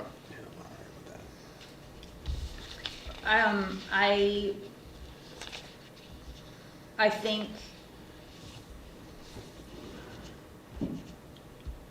I agree with everybody, with what everybody has said here. And so I think just for the fact that to be consistent, we, just like we did with the door quote, that we put this on the agenda for our next meeting. So that- are we discussing the merits of having a server? No? Because that's my only thing is I understand wanting to put things on the agenda for discussion and invite people to come in and provide public comment, but like, do we want to put, and I'm not saying this to be a jerk, but do we want to put on the agenda like paying the heat bill this year or buying oil for It is on the agenda, in the consent agenda. but it's not, no one sees we're not talking about putting it out as a separate line of, should we pay to use essential services that we need? Like, we don't have on the agenda, are we gonna fill up the gas in the trucks this year? I mean, think for me, the optics of it are that we, at every meeting lately, have been spending money. Whether we have the authority to do that, which we obviously do, whether we have, these things here to show us what makes sense of that. For me, it's that at every meeting that we've had for the last multiple meetings, we've been stamping yes to all of these expenditures. And I know that these are things that need to take place. I do think that it's important for us to follow a process. So where do we draw the line between putting it on an agenda item to discuss it and just understanding that we need to approve the functions of the I mean, town? this is a capital expense. So, I get it, it's, so normally this would show up on the capital improvement list of things in September that, we need to upgrade our server. So I think it should be an agenda item at least, since we don't go through that process with these items. I mean, you basically just answered all the questions we would discuss during that meeting, but to formally do it right, it should be on as an agenda item, because it is above the amount that we can approve. It's $14,000. So, Well, it's not above the amount we can prove. yeah, it is, 9,000. Not if we're approving out of the accounts, which was permission given to us by the town. But we're not, but we the historically don't do telecommunication, the that. telecommunication fund isn't a capital reserve, right? They're all reserve accounts, Mm-hmm. Okay. except for the committed ones. Yeah. They're in a reserve account for, Well, if, But putting So it on I- the agenda gives the public a chance to understand the issue, come and make comment if they want to. But no, I mean, we can do it It's to, not that I wouldn't approve it, it's Right. just that the process is. I'll withdraw my motion if we wanna have this same conversation next week, or next meeting, yeah. if it makes folks feel better. but could we preliminary target the funding to be used on this and Doesn't approve matter. that? And then take it- We need to No. go past 9 o'clock, so we need to have that. I also don't think it's appropriate to, those comments are not. Well, I'm saying, if we Well, wanna have the all I same said is- conversation all I in 2 said weeks, was- we can. If it makes people feel better, it's not a helpful comment for this meeting. Mm-hmm. And it's frankly disrespectful, and I don't appreciate it. Well, I'm sorry, it wasn't, no, It's I a wasn't comment. intending disrespect. All I did was present a comment that was based on conversations we've had in prior meetings. Mm-hmm. And if you don't like that, I'm sorry, but that's a conversation we've had, and we need to come to a consensus about how we're going to run these meetings, if we're going to be consistent or not. And one thing we have tried to do, and we've all talked about, is being consistent throughout all of our meetings. Right, and that's And part that of is my the question only of, point I was trying to raise is, last time this came up, we moved it to another meeting. I don't have an issue with this because we're not expending any funds raised by taxes. In this circumstance, today, to get this done, because it's important, because we're switching over soon, I'm willing to make an exception, but in the future, what I'm saying is, if we're going to be voting on expending funds, I think it needs to be an agenda item, and I am 99% sure every one of us has agreed with that in the past. So I think we need to make, I'll make a motion to extend the to meeting. extend the meeting by 10 minutes. So moved. Second. Any discussion? All in favor? Any opposition? We're extending to 9:13. Yeah, I understand It's all that good. we wanna put things on. I do not mean disrespect, I'm sorry if it was flippant. Just at what point do we wanna draw the line of what we need to have called out as separate? Because like you said, we have our warrant articles and stuff, so if we wanna be consistent, I understand on things that don't need to be done, you know, or you can discuss the merits of, do we need to have a generator, do we need to this? But when it comes to things that we just need to do to function as a town, where do we wanna draw the line? And I'm not asking this flippantly, I'm asking this 100% seriously. Where do we wanna draw the line as to what are things that we need put out in advance? And Joe's point of expending capital, that could be the line, and that's fine, I just wanna make sure I understand. I think if it's an amount that's over the $9,999, that is, I think if it's something that we have to approve with a vote to spend the money, then it needs to be an agenda item. That's my opinion. But we technically do vote to spend all the other money too, every week. Right, but that's available on the agenda. That's Right. like part of the agenda.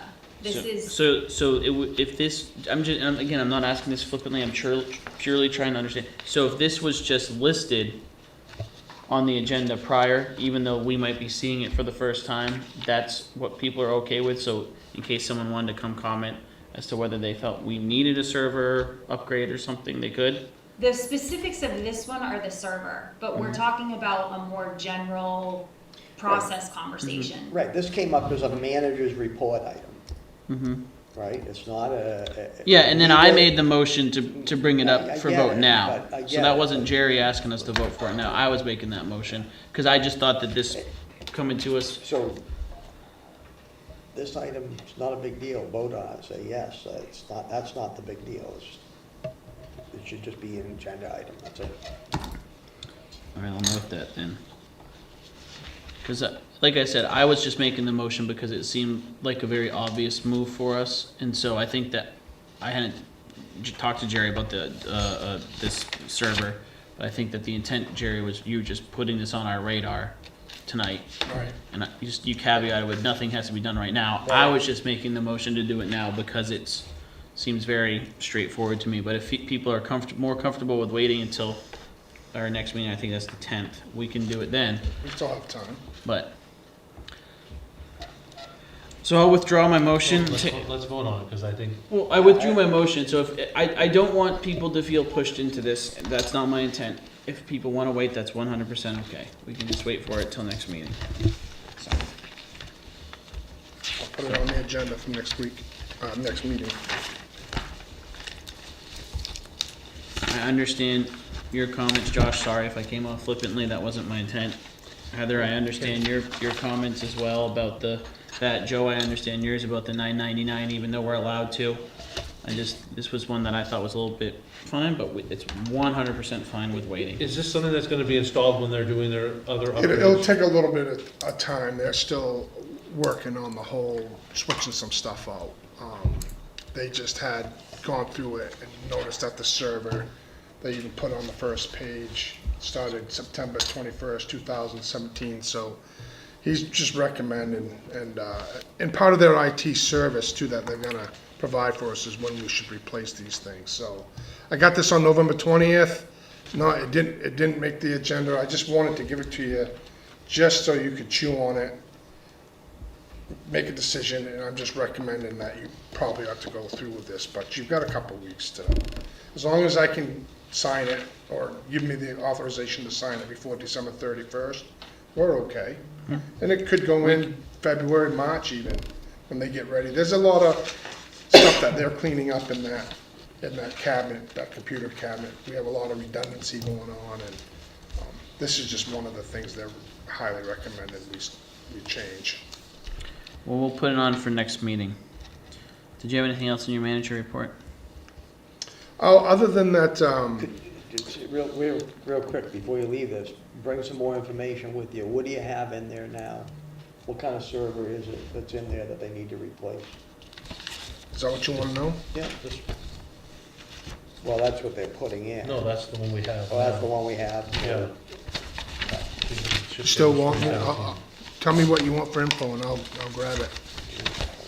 Just trying to get them, Again, you don't have to solve it yeah, tonight. we don't want to solve it tonight.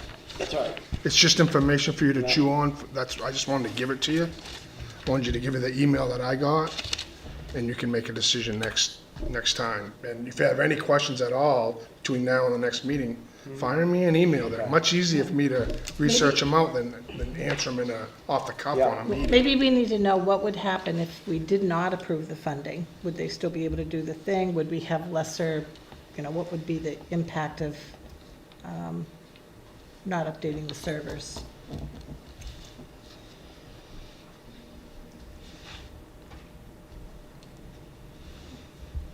Okay.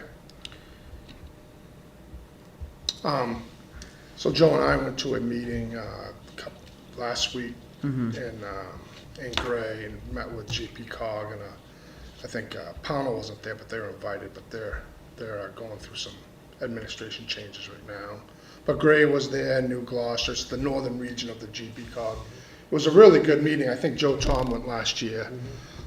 It was a really good meeting, and what come out of that is, a lot of us towns, municipalities go through the same thing. I mean, it was really the same story as we went around the room and what we struggle with as far as, staffing and training, and we all suffer the same stuff. But one good thing that came out of it for us is where we're going through the fiscal year change, GP-COG will help us get that message out, either through a video, they'll help us put it together and we can put it out there. So I plan on me at least calling the guy, he used to work for the Portland Press Herald, I think, is what he said. I plan on giving him a shout and get together with him to help us put together a video. I mean, he seemed to be pretty well versed in the whole, putting things together for GP-COG. I think he does a pretty nice job. So that's good news. We'll should have something to educate the residents on what this fiscal year change looks like, feels like, and that sort of thing. So plan on doing that. Other than that, it was a great meeting, and I would recommend any of you to go when they have those things, because it really kind of, it's kind of therapy, if you will, because we all do the same thing, right? So we all have the same business model. It's a good meeting, and I'm And I glad think Joe, that invite Joe went to Roy went. the board as a whole, like, 2 or 3 months ago. Yeah. And there's an RSVP that went out, so if you all didn't get it, please let me know, because I thought I that, think that all my stuff that has to do with GP cog goes through that Barracuda thing, and I don't get it. okay. I'll just flag in the future then, anything that is Yeah. open to more than just one board member Yeah. to double check with everyone to get it then. And that's, speaking of Barracuda, that's one thing that I want to mention is that's where the audit got held up. That's why you're so late in getting it, because I didn't get it until recently, when we was going through this change, so. We need Yeah. that thing, we need that resolved. Well, Yeah, that's all part of this, right, next month, yeah. getting the whole system upgraded. It'll be much better when we're done with this managed service. My question was just about the fiscal year change, like PR. Do you anticipate like a video like that being able to go out in like January or later than that? Just because if people start paying attention to our budget conversation in December, January, I think it would be nice if it was a line that they could like have that information Yeah. when we start, you know what I mean? I do, but I don't have an answer for you. That's fine. You know, I don't know. I'm gonna call him next week. Okay. I mean, this was just off the cuff in the meeting saying he could help us, and I plan on tapping into that Okay, resource. perfect, thank you. Anything else, Jerry? No, I think that's it. Yeah.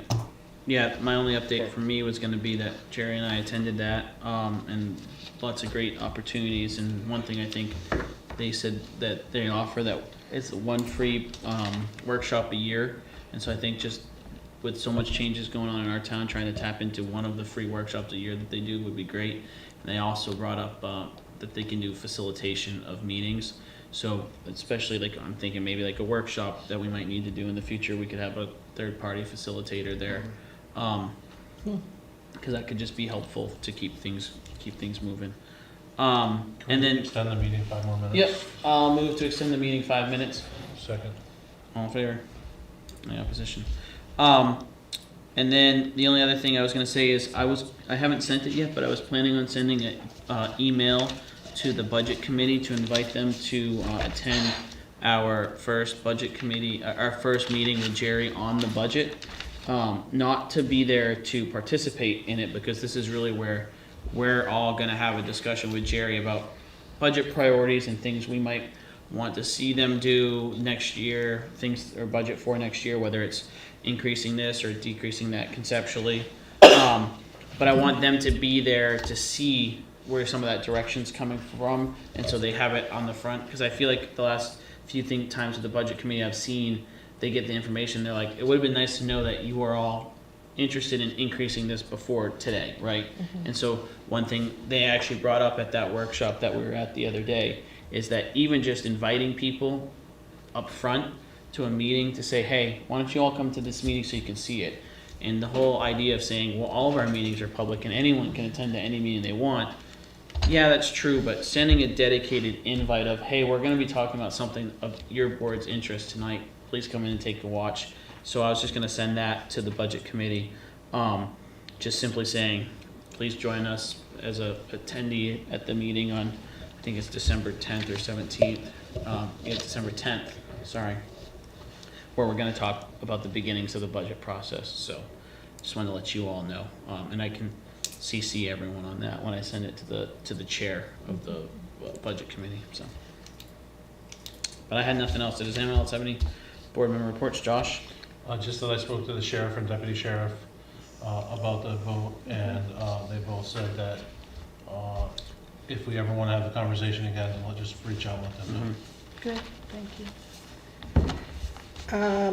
I have, the solid waste committee has a meeting coming up where they're gonna approve the charter, and as I was helping them edit it, I noticed that we don't have a standard format for committee charters. Kind of all resemble each other, but I was thinking maybe there should be a standard form, so they all look the same, and anyway, I'm gonna throw that in there. And then, asking about the agricultural committee, or whatever the name of that is, you know, we signed all those folks into, as part of that did everyone get notified, and are they meeting, or where are we with that, and maybe we should, We could, so with the committee, with it being committees, they fall under us, so we could just reach out to them and ask them to come to a meeting and give us an update on where they're at, the people that were notified. so once we signed them all in at Mhm. that meeting, then how do they get officially notified? Yeah, somehow? usually they get told, and then we used to, back in the day, everyone would go get sworn in. I don't think we have to swear people in anymore. But they get told that they're on the committee and the committee's formed, Okay. and then from there, and so, Is there gonna be a liaison from the select board to that committee, or? well, we could do that, like, cause you've kind of been working as a liaison between I our think we said we committee. were gonna do that, Yeah, but you by default get historic group. yeah. I mean, I'll gladly be the liaison to the ag committee, so I can. Anyway, I'm reach gonna throw that out Yeah. there, I think we should make sure everyone's in alignment, that they're on the committee, and they Yeah. got their charter going, they selected a chair and a co-chair, and. Thank I'll you. email them and just loop back and say, hey, you know. And that I they all didn't got their notice if the town website is emails, updated. Mm-hmm. you know. I don't know if the website is updated with that, and write their town emails, and it's all connected, and, Yeah, we try to do the best we can with those types of things when they're not at we try to do Sure, the best yeah. we can. Joe Tom, I'm good. Heather? I talked about it a little bit earlier, went to the Durham Historic District Commission meeting, and I'm not gonna speak about the content of that any more than I already have, but I will say that I think it's really important that we have a discussion, or we just implement that all town committee, board, and meetings are recorded, if not live streamed, and put on our town website or YouTube channel or whatever it is. I think that if we don't have the opportunity to attend those meetings, we need to at least be able to have the opportunity to view the content, and sometimes the meeting minutes aren't pulling enough context out of what is taking place at those meetings. Keep that in mind for when we have the discussion about budget priorities, because I think that is something that you might need to budget more for, whether it's staff or equipment or whatever, depending on the locale. So I think that's good to note when we have that discussion. I'll forget it, so I'm just, And then my only other thing is, we were using Deb's tracker kind of Yeah. sheet, and I just wonder if we're still, I feel like the last couple of meetings, we've kind of thrown a lot of tasks out on the table, and I don't know if those are getting recorded. if I those can are- update that with our agenda if you'd like, Okay, and then recirculate it. okay, perfect, thank you. Like, I know there were some things that you took on your plate, and I offered to help, and I just want to make sure that, like, those things are, like, all that, you know what I mean? We were all kind of, anyway. Just making sure we're closing loops. better get ready to wrap her up. Okay, let's go. Josh, you were good, everyone got everything, so, seeing nothing else, do I have a motion to approve the consent agenda? So moved. Josh, Second. motion, Joe seconds, all in favor, any discussion, seeing none, all in favor? So to sign. Move to adjourn? Yeah, I second. Any discussion? All in favor, any opposition, seeing none, we adjourn at 9:19.